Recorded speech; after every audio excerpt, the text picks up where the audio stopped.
million question. Was Revitalash a prostaglandin-based technology? Was Revitalash, or is Revitalash a prostaglandin-based technology? I think I know the answer, but I just want to know. No, it is not. It's a polypeptide technology. So let me tell you about prostaglandins. So prostaglandins were developed, or I should say kind of invented, as a solution or an approach to lash extensions through a company called Allergen and a product called Latisse. Have you heard of Latisse? Oh yeah. Okay.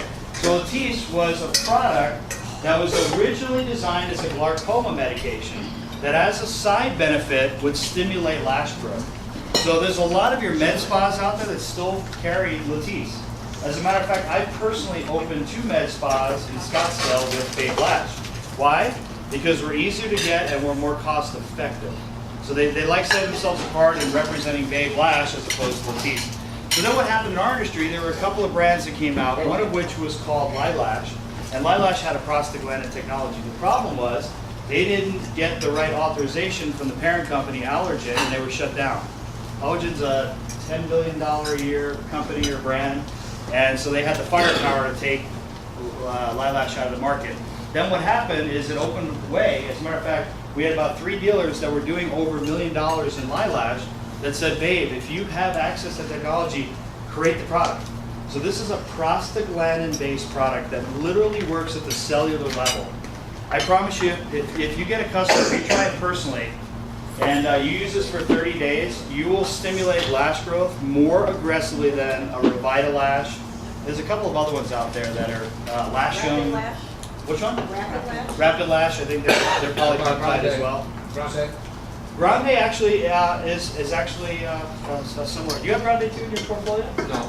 Okay, so you can compete against Grande. Yeah, Grande is a prostaglandin technology as well. Would you spell that? Prostiglandin? P-R-O-S-T-A, P-R-O-S-T-A-G-L-A-N-D-I-N. Prostaglandin. So, by the way, there's different versions of prostaglandins out there. There's different derivatives. For example, some of the negative side effects to some prostaglandins is you'll have an itchy reaction or itchy sensation. About 1 out of, call it 1 out of 100, 1 out of 200 people might even have a visceral reaction where they don't like it. It'll swell their eyes too much and they'll stop using it. That's okay. We know that to be true. We have 100% refund, 90 days, no questions asked. Use this product for 30 days.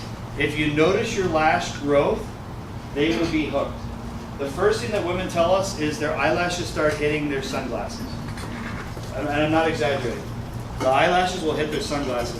My in-laws buy more of this than some of our smallest, more than Salon Center's ever bought.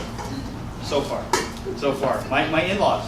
Because once they're on it, they're hooked. They have to come back every 90 days and get another replenishment. They don't want to live without it.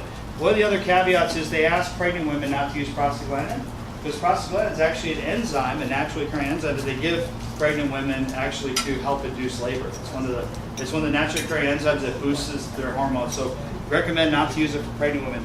My wife is a great example. She was so stressed out while she was pregnant, waiting to get back on this technology. She missed it so much.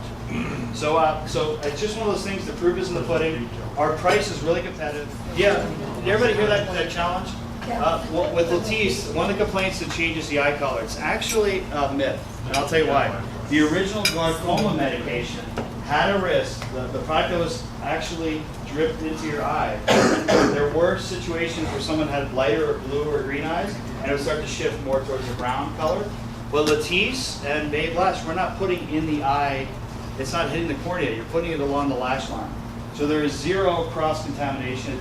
It's kind of a myth that carried forward with the original glaucoma medication that Latisse was derived from. So I'm defending Latisse. I'm defending prostaglandins in general. What's your no blonde risk. like? There. It's just a little, I guess you call it a little fine-haired applicator tip. So what you do, you generally wear this at night. You apply it, we recommend once a day. You just put small droplets along the lash line.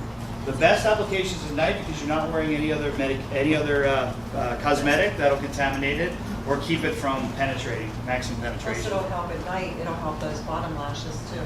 It sure can. You can do top and bottom if you like, actually. But most people just do the top because those are the most pronounced eyelashes. But I'll tell you, we created something very special because we know that if you just get it out there, about 25, 30% of them will repeat. Again, back to that passive income. We want to make money when we're not there. So we want to introduce them to the category now and have them repeat for the next 2, 3, 4 years.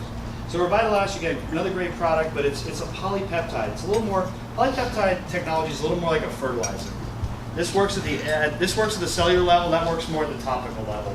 Because by the way, and the reason I know is our mascara that you would wear during the day in this category has polypeptides. Our eyeliner has polypeptides. Now I'll come back and he'll turn all of you onto the eyeliner for the next meeting. But we just want to get you started right away with this. So.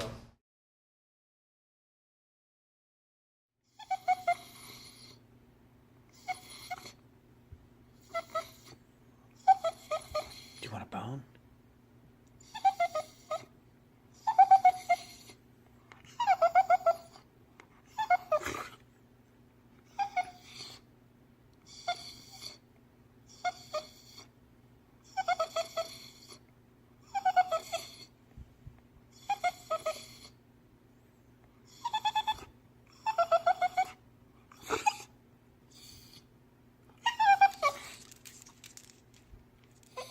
Do you want a bone?